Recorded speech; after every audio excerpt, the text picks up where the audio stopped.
Oke, halo guys, kita jumpa lagi di channel YouTube dari Benny Malik. Pada video kali ini kita di sini bakal bypass UBL di Xiaomi Redmi 5A ya. Kita langsung aja kepada materi pembahasannya.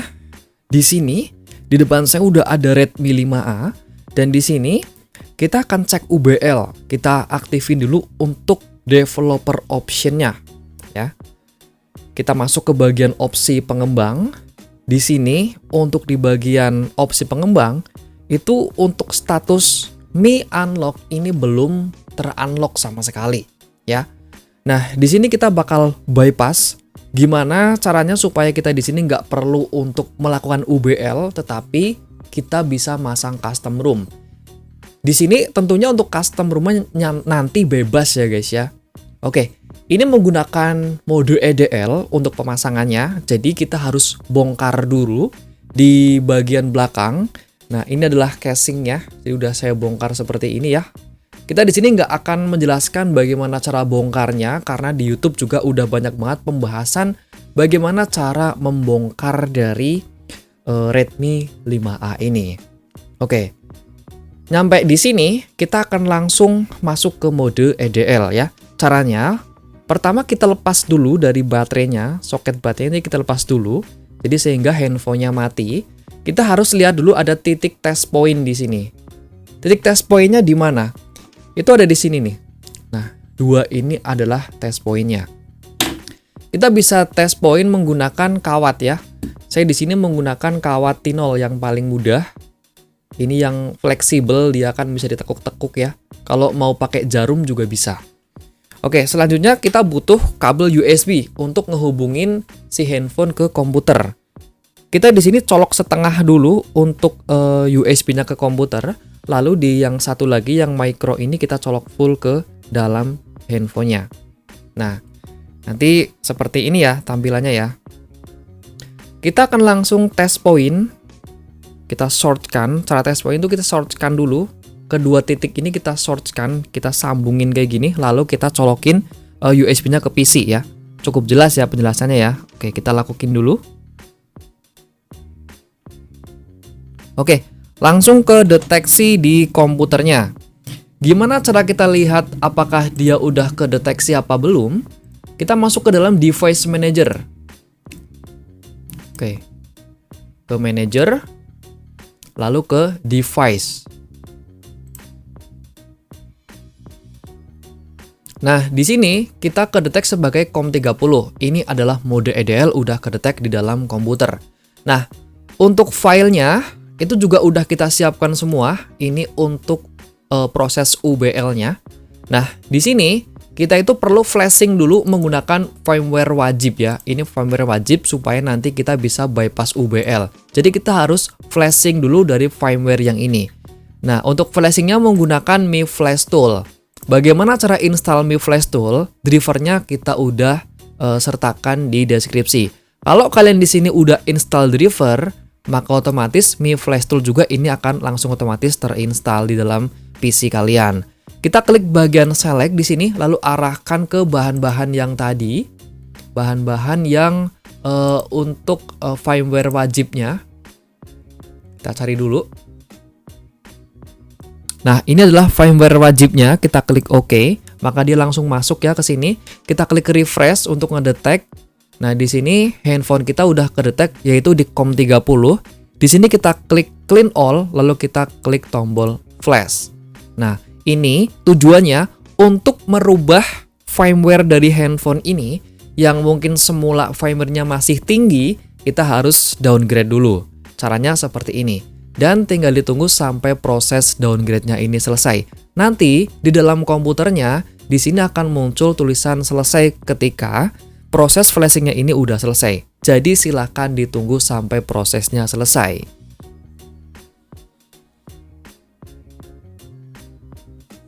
Oke, ketika proses flashing ini udah selesai, kita bisa langsung cabut aja ya. Yang dicabut ini sama saya yang nyolok ke PC-nya ya. Nah, di sini kita bisa langsung close aja untuk Mi Flash-nya. Dan kita di sini dilanjutin lagi untuk flashing. Ini handphonenya biarin aja ya untuk flashing dari toolsnya, tools flashingnya. Nah di sini untuk tools flashingnya ini ada yang namanya Xiaomi Flashing Tools ya. Oke, kita di sini bisa copy dulu aja semua file ini. Kita copy ke folder download. Karena dari pengalaman kita di sini, ketika nggak kita copy ke dalam folder download, itu di sini dia nggak bakalan ngedetek handphone. Jadi kita harus copy ke dalam folder download baru dia bisa ngedetek handphone. Nanti kan kita menggunakan dari mode EDL lagi. Paham ya maksudnya ya? Oke, kita cek dulu. Isi filenya itu seperti ini ya guys ya.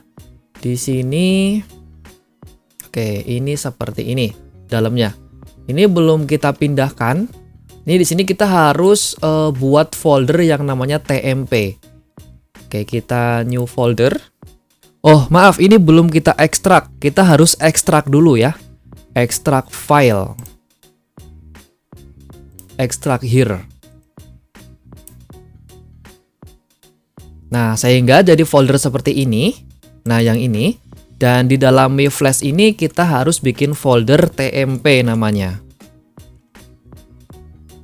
Oke, seperti ini. Kalau sudah, ini di sini kita ada lagi yang namanya bypass file. Kita ekstrak here aja. Nah, ini di sini kita harus pindahkan ya. Kita harus pindahkan file yang ini, yang PBRP. Tapi kita di sini itu harus rename dulu ya. Kita harus rename dulu ke namanya jangan PBRP tapi recovery. Oke, di sini udah ada namanya recovery, jadi tinggal kita hapus aja kayak gini. Nanti teman-teman di sini nggak usah pindahan kayak gini, nggak apa-apa karena di sini sama kita udah disettingin. Nanti ini kita arsip lagi ya guys ya. Kita copy dulu, kita cut aja nggak apa-apa. Kita pindahin ke sini ke dalam folder TMP. Oke ya. Nah, terus di sini kita harus buka juga. Ini yang lainnya kita hapus aja nggak apa-apa biar nggak bingung ya. Di sini kan ada CMD text. Nah ini itu untuk dia itu ngebaca dari si semua file atau file-file yang udah kita pindahkan ke dalam folder TMP ya. Ini seperti itu. Baik. Di sini kan itu COM-nya masih COM 8. Tadi kita kebaca di COM 30 ya. Jadi kita hapus ganti 30. Yang di bawah juga sama ganti COM 30 karena ini bakal ngedeteksi dari serial number berapa kita kebacanya di komputer ya. Seperti itu. Paham ya maksudnya ya? Nah, selanjutnya kita masuk lagi ke bagian Mi Flash. Terus kita di sini masuk ke bagian Mi Flash lagi. Nah, di folder ini seperti ini kita biarin aja dan kita klik di bagian sini, lalu kita klik CMD atau ketik CMD. Nah, sehingga kita kebuka CMD seperti ini. Nanti yang dieksekusi itu adalah dua file ini, yaitu file CMD dan juga cara untuk ngeflashingnya. Baik, kita di sini langsung masuk lagi ke mode EDL di dalam si handphonenya. Caranya sama kayak tadi, dicolokin setengah dulu ke dalam PC-nya. Yang ini ya, dicolokin setengah ke dalam PC-nya. Lalu kita di sini shortkan lagi. Kita klik. Nah, kita hubungkan maksudnya dia udah kedetek. Ya. Kita cek lagi di device manager di sini. Kita kedetek di COM 30 dan di sini kita juga udah mengganti dari perintah untuk memasukkan recovery-nya di COM 30 juga. Ini ya, maksud ya yang kita jelaskan, tinggal kita copy aja. Oke, tinggal kita copy untuk yang pertama yang ini. Kita copy, kita tempel di sini, kita klik tombol enter. Oke. Di sini file host-nya belum terpindah ya, itu keterangannya seperti itu. Jadi kita harus pindahkan dulu untuk file host-nya. Jadi kita ulangi di sini untuk bypass-nya, kita ekstrak di sini kayak gini ya, biar enak. Kita pindahkan ulang. Tadi kan yang ini udah dipindahin, jadi ini nggak usah dipindahin. Kita copy lagi, kita pindahkan ke dalam folder Mi Flash-nya. Nanti kalian nggak usah pindah-pindah seperti ini karena udah saya pindahin. Nah, seperti ini guys. Kita ulangi lagi di sini. Untuk perintahnya yang pertama adalah perintah yang ini. Oke. Ini sedang proses pemasukan. Oke. Kalau kondisinya seperti ini, itu bisa kita ulangi ya. Kita tekan Ctrl+C untuk meng-cancel dan kita cabut lagi handphonenya. Terus kita di sini ulangi untuk mode EDL-nya. Oke, ini udah kehubung. Kita cek lagi di device manager apakah udah kedetek. Iya, ini udah kedetek lagi. Kita sekarang ulangi lagi ya untuk proses flashing file yang pertama. Nah, ini di sini udah selesai ya. Ini keterangannya seperti ini, itu artinya dia udah selesai. Ditransfer 1,4 Mbps kecepatannya dengan waktu 0, sekian detik ya. Tadi yang pertama gagal karena proses flashing yang pertama gagal. Oke, terus kita di sini flashkan juga untuk perintah yang kedua. Kita copy seperti ini dan kita tempel di sini. Oke, kita ulangi. Kita copy, kita tempel di sini. Nah, lalu kita klik tombol enter. Oke. Nah, di sini juga udah selesai ya. Ini artinya udah berhasil, udah done, udah selesai ditransfer dalam waktu 2,7 second. Ya, pokoknya seperti itu. Tampilnya seperti ini itu artinya udah selesai. Sambil dibaca ya guys ya. Kalau di sini kuncinya di sini, kalau di sini tulisannya ada 2,7 itu pasti berhasil. Kalau di sini cuma 000 gitu, di sini juga 000 itu pasti gagal ya. Ini udah berhasil, bisa kita lepasin aja ya di sini. Nah, selanjutnya kita langsung aja masuk ke dalam mode recovery-nya, karena recovery-nya barusan udah kita masukin. Ini di sini soket baterainya tadi udah kita colokin lagi seperti ini, dan untuk masuknya itu tekan tombol volume atas dan tombol power. Nah, seperti ini. Nah, kalau dia udah geter, kita lepasin tombol powernya, tetapi tetap ditekan tombol volume atasnya. Jadi kita di sini langsung melakukan custom ROM ya guys ya. Oke, ini di sini udah masuk ke dalam mode recovery-nya. Untuk mode recovery-nya di sini yang saya pakai adalah recovery Pit Black namanya. Oke, di sini kita bisa swipe aja kayak gini. Yang pertama, di sini kita itu harus install dulu untuk TWRP-nya. Jadi kita harus merubah dulu dari TWRP-nya, dari PBRP ke TWRP ya. Kita klik install image. Di sini untuk TWRP-nya juga udah kita sertakan. Di sini kita klik di bagian recovery seperti ini. Lalu kita klik tombol flash. Oke, ketika sudah selesai seperti ini bisa kita keluar saja. Kita klik install lagi. Lalu kita install appender-nya. Ini appender-nya udah kita siapkan. Kita pilih yang appender rack ya.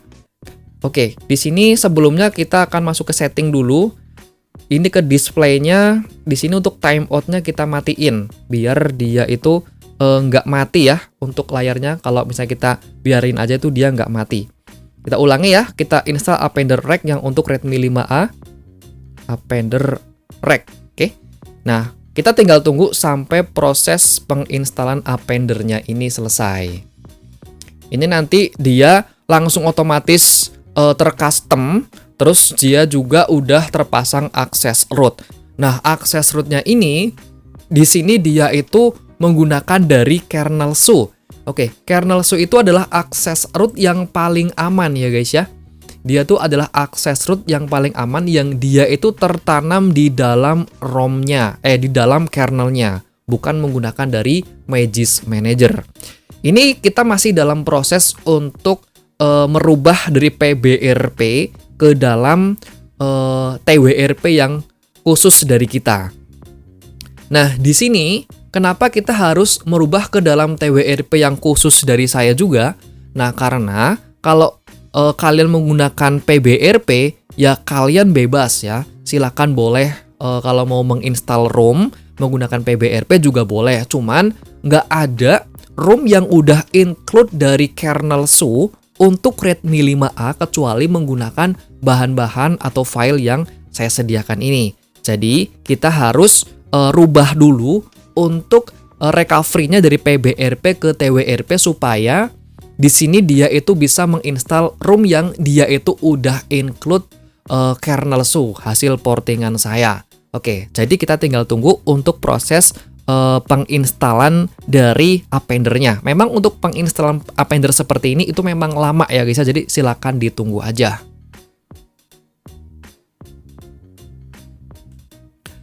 Oke, baik, ini prosesnya sudah selesai. Nah, di sini bisa kita ke home, lalu klik tombol reboot, pilih reboot recovery. Jadi dia nanti langsung boot lagi, dia mati dan dia menyala lagi, langsung masuk lagi ke dalam recovery, ya. Oke, ini dia sedang proses reboot, ditunggu aja sampai dia nyala lagi. Nah, sekarang dia udah berpindah ya ke recovery yang rekomendasi dari saya. Nah, di sini sama kayak tadi, kita di sini jangan ada yang klik dulu, lalu di sini untuk durasi layar matinya ini kita matiin dulu supaya nanti kalau kita install dengan waktu yang lama itu dia nggak bakal mati layarnya. Nah, nyampe di sini kita harus wipe dulu. Di sini kan kita udah mau proses pemasangan ROM custom ya. Kita harus wipe dulu. Kita klik tombol wipe, lalu format data, ketik yes, lalu enter. Selanjutnya kita wipe lagi, advance wipe. Centang di bagian Delphic, metadata, data, KC, dan juga sistem. Untuk vendor, internal storage, micro SD, dan USB OTG itu jangan dicentang. Lalu kita klik tombol swipe seperti ini. Oke, ketika udah selesai bisa kita keluar saja. Oke, satu hal yang harus dipahami ya. Di sini itu nggak harus sama kayak saya. Yang penting itu yang di wipe itu adalah sistem ya. Kalau cuma mau sistem doang seperti ini, ya juga boleh. Jadi jangan bingung ya. Yang penting tadi di sini kita udah lakukan format data, ketik yes lalu enter. Ya, seperti itu.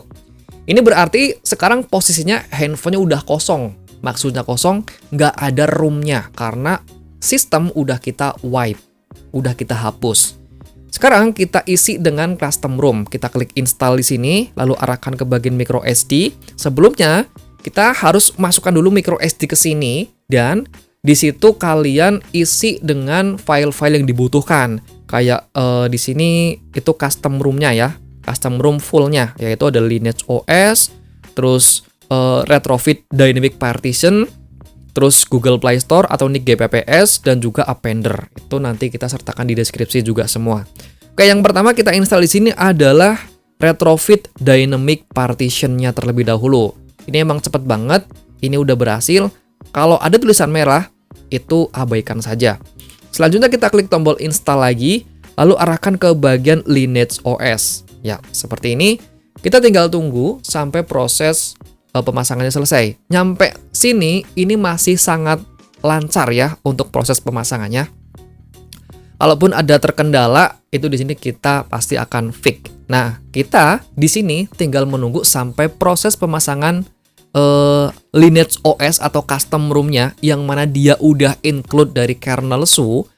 Kernel SU itu adalah akses root yang ditanam di dalam kernelnya. Ini sedang berlangsung. Tinggal ditunggu sampai proses pemasangannya selesai.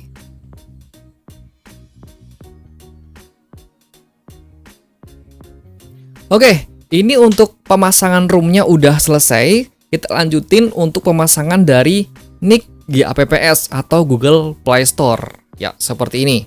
Kita tinggal tunggu lagi sampai proses pemasangannya selesai lagi.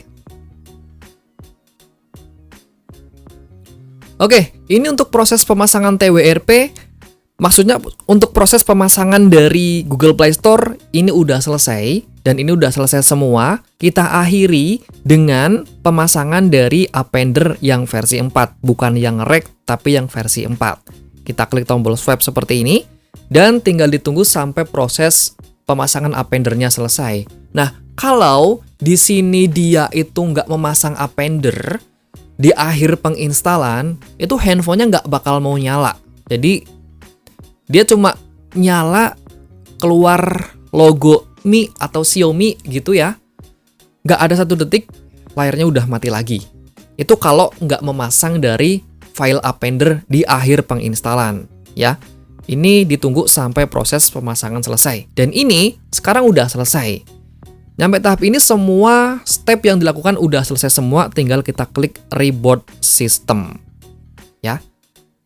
Dan tinggal ditunggu lagi sampai proses handphonenya menyala. Nah, kalau nggak memasang appender, ini muncul tulisan Mi seperti ini, langsung mati lagi. Kalau nggak memasang appender. Tapi kalau memasang appender, semuanya aman sampai selesai. Ini sekarang kita tinggal tunggu sampai handphonenya menyala dengan ROM baru yang udah di custom. Nah ya, dia langsung muncul Lineage OS. Ini bukan menjadi patokan bahwa kita harus menginstal dari Lineage OS ya. Kalau kalian di sini kepengen install dari ROM lain, misalnya ada Corvus OS, ada Nusantara Project, yang dia itu udah menggunakan Android versi 15 atau Android versi 16, itu kalian juga bisa. Tetapi yang saya contohkan, di sini kita menggunakan dari Lineage OS yang dimana di situ udah tertanam akses root yang benar-benar sudah sangat aman, itu menggunakan dari kernel So ya. Kita tinggal tunggu sampai proses handphonenya dia nyala.